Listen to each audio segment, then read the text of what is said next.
हाय बच्चों, कैसे हैं आप सभी। आई होप अच्छे होंगे, राइट। चलिए, मैं योगिता प्रजापति यूट्यूब चैनल पे आप सभी का स्वागत करती हूँ और आज मैं आपके लिए लेके आई एक्सरसाइज 4.2 का क्वेश्चन नंबर फर्स्ट का फर्स्ट पार्ट, जिसमें हमें गुणनखंड विधि ज्ञात करना है, राइट बच्चों। तो प्लीज ध्यान से समझना क्योंकि इंपॉर्टेंट मेथड है और गुणनखंड विधि एग्जाम में डेफिनेटली इससे रिलेटेड एक सम पूछा जाता है, ठीक है। तो चलिए करें स्टार्ट बच्चों। देखिए, गुणनखंड विधि से निम्न द्विघात समीकरणों के मूल ज्ञात करना है। तो आपके सामने ये जो हमें समीकरण दिया गया है, इसे हमें गुणनखंड विधि से सॉल्व करना है और फिर सॉल्व करने के बाद जो आंसर है वो हमारे क्या हो जाएंगे, द्विघात समीकरण के मूल, ठीक है। अब देखिए, आप सोच रहे हो गुणनखंड क्या होता है। तो आप ये बीच वाली जो डिजिट देख रहे हैं 3, अगर मैं आपसे पूछूं कि ऐसी कौन सी दो संख्याएं हैं जिसको आप माइनस करो तो 3 आ जाएगा, ठीक है। कहने का मतलब ये जो गुणनखंड विधि होती है, बीच वाले डिजिट को संख्या को खंडित करना, दो संख्याओं में खंडित करना, ठीक है।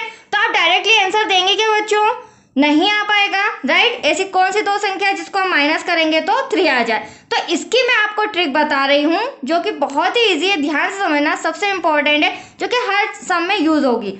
आप लास्ट में देख रहे हैं 10 दे रखा है, 10 का मल्टीप्लाई जब x के गुणांक, यहाँ पर कुछ नहीं है तो 1 मानेंगे, 10 का 1 में करेंगे 10 1 जा 10। तो आपको हर सम में कोई सा भी गुणनखंड मेथड में ये इक्वेशन दिया हो, कैसा भी सम हो, अगर गुणनखंड विधि बोला है तो यहाँ पर हम क्या करेंगे, एलसीएम लेंगे, 2 5 जा 10, देन 5 1 जा 5।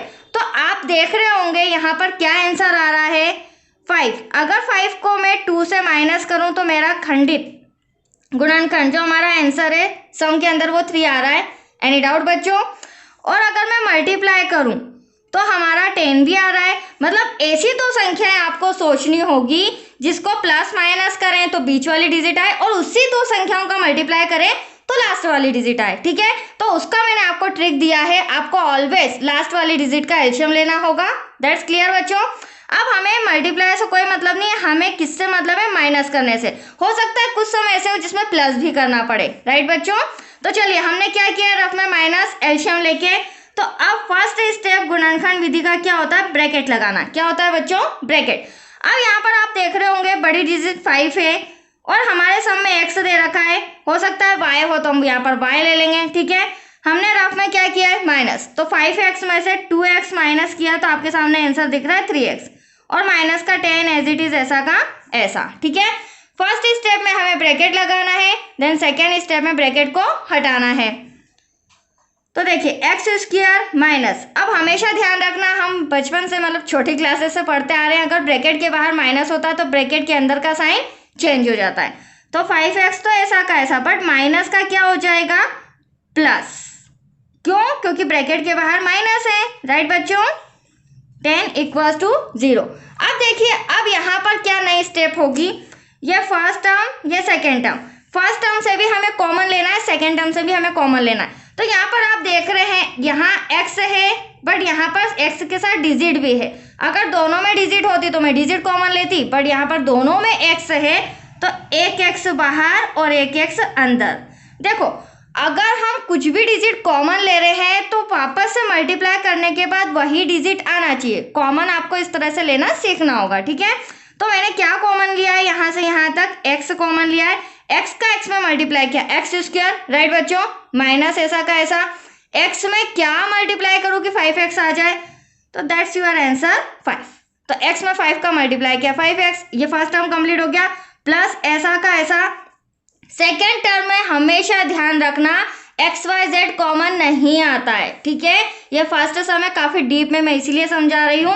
एक्स वाई जेड कॉमन नहीं आता है, यहाँ से कॉमन आता है डिजिट, मतलब संख्या, वो भी छोटी डिजिट, ठीक है। तो आप देख रहे हैं यहाँ पर क्या है, छोटा 2 नजर आ रहा है, 2 को हम कॉमन ले लेते हैं। अब 2 में क्या मल्टीप्लाई करें, 2x आ जाए, तो ये लीजिए 2 का x में मल्टीप्लाई किया 2x आया, प्लस माइनस माइनस, साइन का भी आपको ध्यान रखना है, जिस तरह डिजिट का मल्टीप्लाई होता है साइन का भी होता है, ठीक है बच्चों। फिर 2 में क्या मल्टीप्लाई करें, 10 आ जाए, तो 2 5 जा 10। ये देखो, मैंने दोनों टर्म आपके सामने सॉल्व कर लिए, ठीक है। अब दूसरी इंपॉर्टेंट बात आपको यहाँ ये देखना है कि अगर यहाँ पर x माइनस 5 है तो यहाँ भी x माइनस 5 होना चाहिए। अगर यहाँ x प्लस 5 हो जाता है, इसका मतलब आपने कहीं ना कहीं मिस्टेक की है। तो ये दोनों ब्रैकेट्स हमारे सेम आना चाहिए, राइट बच्चों। अब देखिए, ये दोनों कॉमन है, तो मैं यहाँ पर लिख लेती हूँ x माइनस 5, और ब्रैकेट के बाहर जो है उसे हम वापस से ब्रैकेट में ले लेते हैं। आप देख रहे हैं इन दोनों में से एक कॉमन ले लिया, ब्रैकेट के बाहर x प्लस 2 इक्वल्स टू 0। अब चूंकि हमें क्या बोला था, द्विघात समीकरणों के मूल ज्ञात करना है, तो अब इसे हमें इन दोनों आंसर का कंपेयर किससे करेंगे, 0 से। तो x minus 5 equals to 0, x plus 2 equals to 0। तो माइनस का 5 उधर जाके क्या हो जाएगा बच्चों, प्लस का, राइट। फर्स्ट मूल आ गया आपका। सेकेंड, प्लस का 2 उधर जाके क्या हो जाएगा, माइनस का। That's your answer. ये दो समीकरण के दो मूल आपके सामने आ चुके हैं, राइट बच्चों। तो आई होप आया होगा समझ में, और सही में आ गया हो तो लाइक शेयर जरूर करना, क्योंकि ये सम हो चुका है। इसका सेकेंड जो पार्ट है वो सेकेंड वीडियो में समझाऊंगी, ठीक है बच्चों।